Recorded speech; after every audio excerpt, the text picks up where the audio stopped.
Assalamualaikum, shalom, salam sejahtera, salam kebajikan, namo budaya, dan salam multikultur bagi kita semua.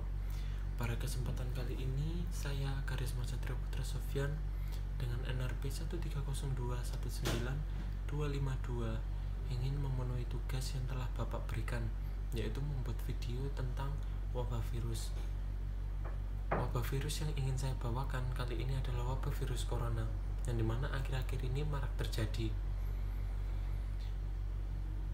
Wabah virus corona ini berasal dari kota Wuhan di provinsi Cina yang sudah merambat ke seluruh dunia, bahkan sampai ke Indonesia.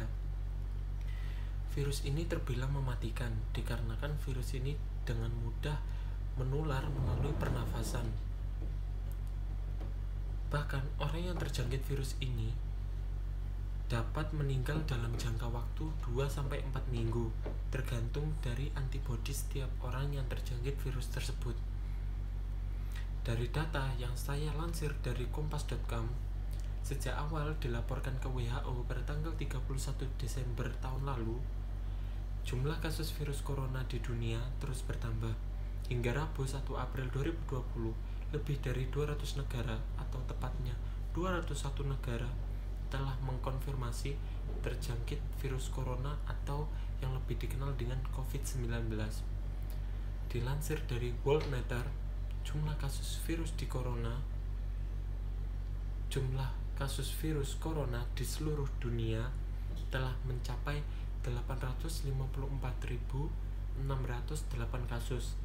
Dari jumlah tersebut, pasien yang sembuh tercatat sebanyak 1.706.908 orang.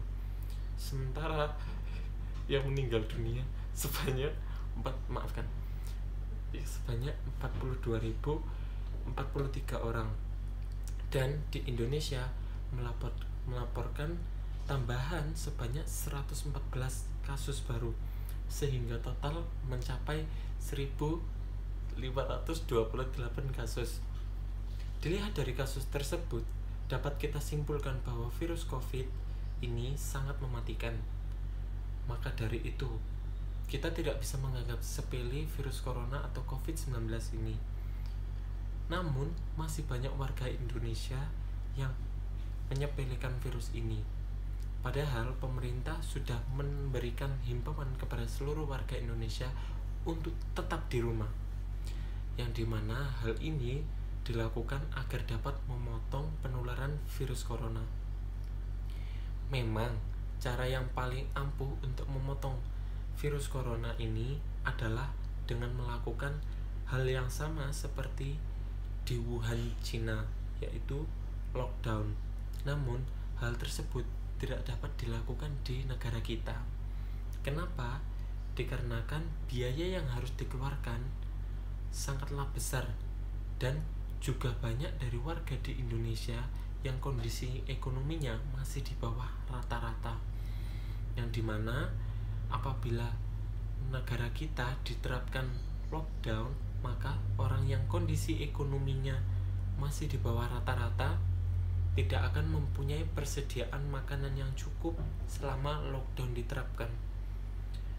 Maka dari itu, jika ingin melakukan lockdown, maka negara kita harus memberikan jaminan kebutuhan makanan selama penerapan lockdown. Jadi menurut saya, pemerintah maupun orang kaya harus memberikan bantuan makanan kepada warga miskin. Saya kira dengan begitu, himbauan yang diberikan oleh pemerintah untuk tetap di rumah akan terlaksana.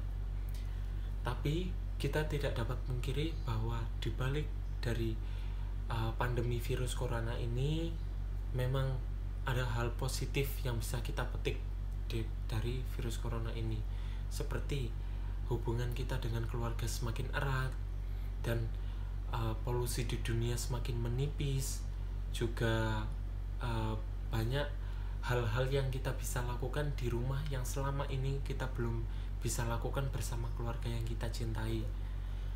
Mungkin kita berpikir bahwa virus corona ini hanya akan memberikan dampak buruk, tapi kita juga harus mengambil hikmahnya dari virus corona ini.